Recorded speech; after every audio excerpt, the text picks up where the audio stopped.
Hey guys, what's up? Welcome back here to today's edition of Intuitive Angling, and really appreciate you guys checking today's video out and spending some time with me. Guys, we're going to be talking about how to make a bass react to your lure. Not just react to your lure, but actually get it to bite your lure in today's episode, because I think there's a lot of misunderstanding about it. First of all, one of the things about it is bass rarely bite your lure because they're hungry. There's other factors involved, and it's pretty complicated based upon the time of year and conditions you're up against. So we're going to give you guys some good tips and advice in today's video. Also, guys, quick reminder, just wanted to let you guys know about my new Blaukat Corner page. It's up on Tackle Warehouse. Got my own page with Tackle Warehouse. Every month, what I do is I list what are the top techniques for that particular month, lures, and I put in there's a correlating video that goes in with each one of those lure suggestions. So if you guys are interested, I'll put my Blaukat Corner link in the description of the video here. You guys can check that out. So I really appreciate that. Okay, just like I said, one of the fundamental things that you need to understand about bass fishing is that bass feed at night most of the time. Unless you're fishing at night, when you catch a bass during the daytime, most of the time, not all the time, but most of the time, you're catching that bass from something else other than that fish being hungry. That fish did not hit your lure because it was actually actively feeding and hungry. There's other factors that cause that bass to react to your lure. That's what we want to talk about in today's video, is how to take advantage of that reaction type strike. And the reaction strike is not as obvious as what people think. You've heard, most everybody that has been bass fishing a long time has heard the phrase reaction strike. And the reaction strike is usually identified by a moving lure that comes next to a target. And when that lure comes past that fish, it usually comes past there at a fast enough speed to make that fish react to it. Because say, for example, if there's a bass sitting on a stump or next to a dock piling and your crankbait goes past that dock piling, he's got a split second to decide if he wants to dart out there and get that thing or let it go by. And normally the faster retrieve that you use, the more that they can't think about it. So they just react to it as a predator. Now that's a basic concept that does have truth to it, but it doesn't cover every single aspect of what I'm talking about here.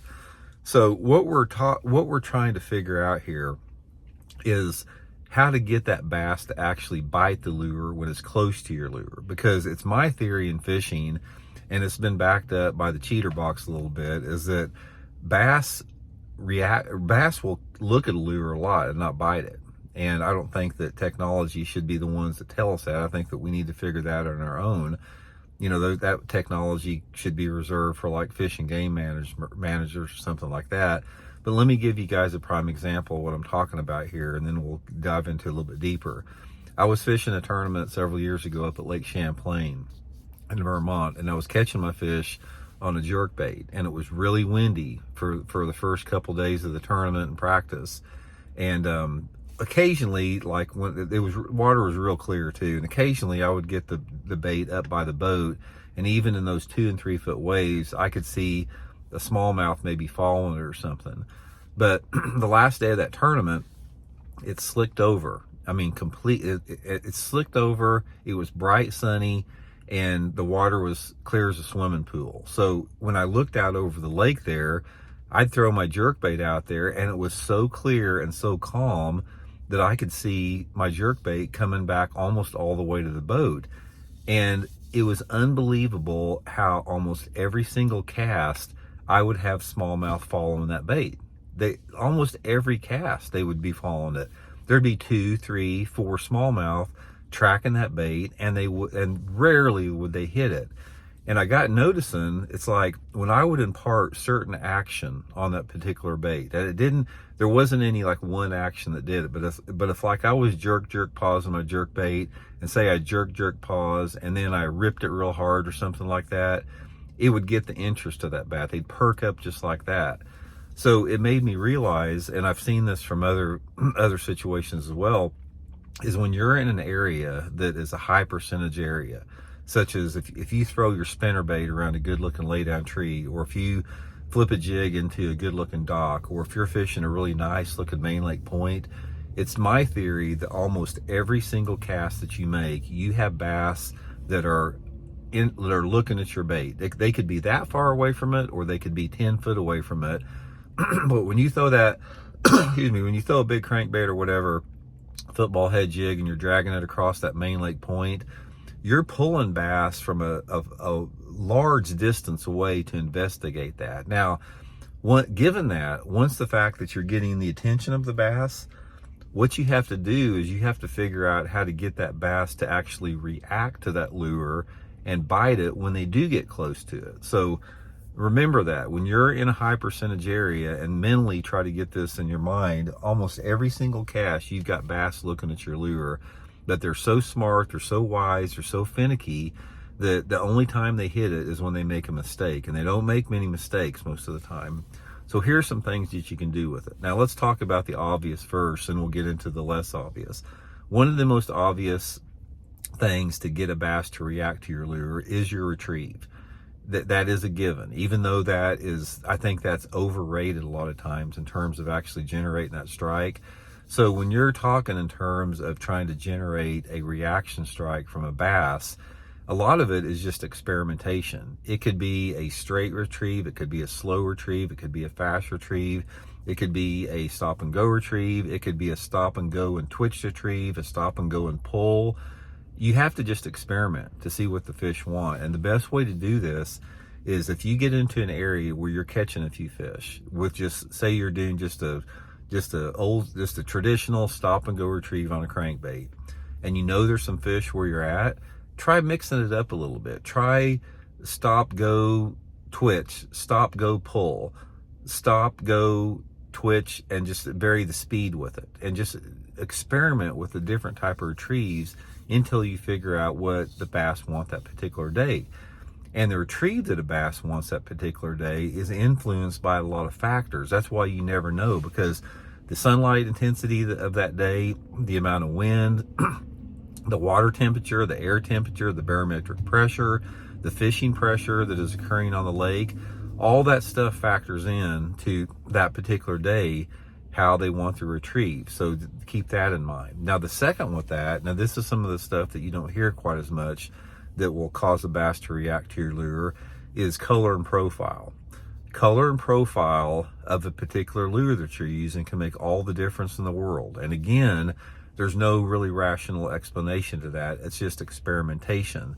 So the best way to do that, let's go back and say again, you're catching fish on a blackback chartreuse side crankbait, and you're catching a few fish. Again, you know the fish are there. The only way that you know how to get the bass to react and bite better is to make some type of a profile or color change. And the best way to do that is just try something for 15 or 20 minutes in an area where you're pretty confident there's some fish in. And if that doesn't work, try something else a little bit until you hit upon the color that you feel that you have the most confidence in. Now, one way that you can do this, and guys, eventually I'm going to do a video in the water on this, and I've talked about it some before, is how you determine what is the best color to get a bass to react to it is when that lure is in the water and that lure stands out a little bit in the watercolor that you're fishing, but it doesn't stand out too much. I've talked about this a lot in my past videos, and I want to reiterate it because it's so important.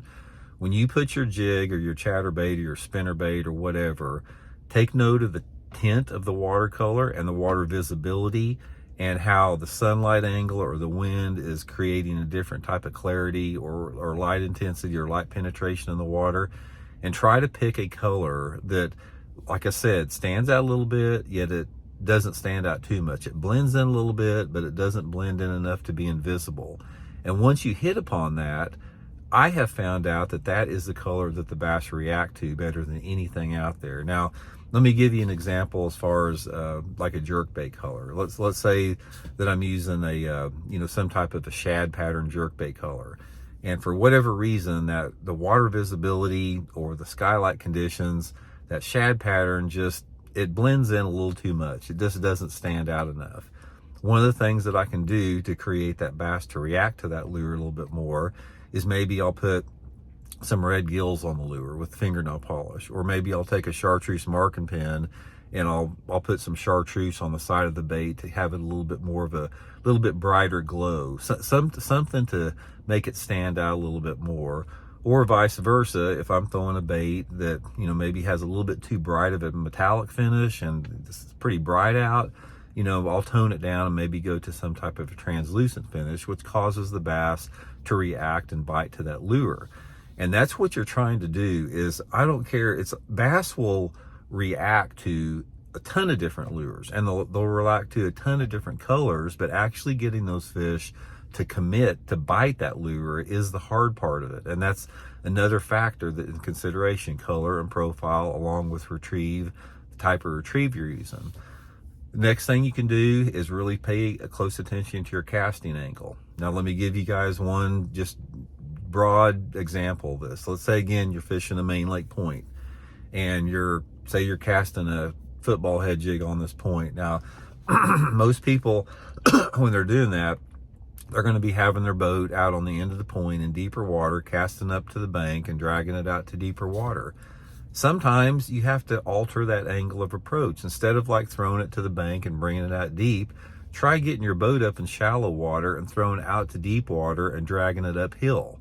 Try coming across the point at a different angle.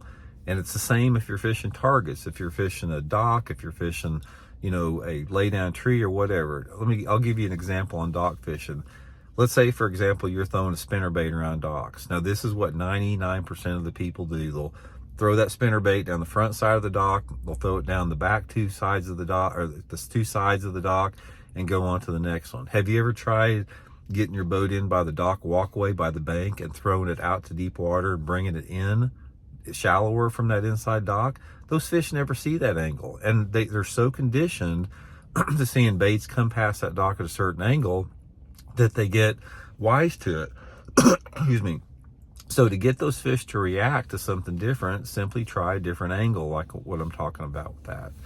But those are the three main factors when you're talking about getting a fish to react and bite a lure. It's your retrieve, it's your speed of retrieve, it's the cadence of your retrieve, it's the lure color and profile combined with that, and it's your casting angle. And if you can combine those three elements together and really figure out what the fish want, that is when you get those bass to react to and actually bite a lure. So think about that the next time you're fishing, and always try to get this mental picture that every single cast that you're making, you've got a bass looking at your lure and following your lure. You just have to figure out what it's going to take to get that bass to commit to that lure. And those are the three things that usually make a difference. So hope it helps out. We'll talk later.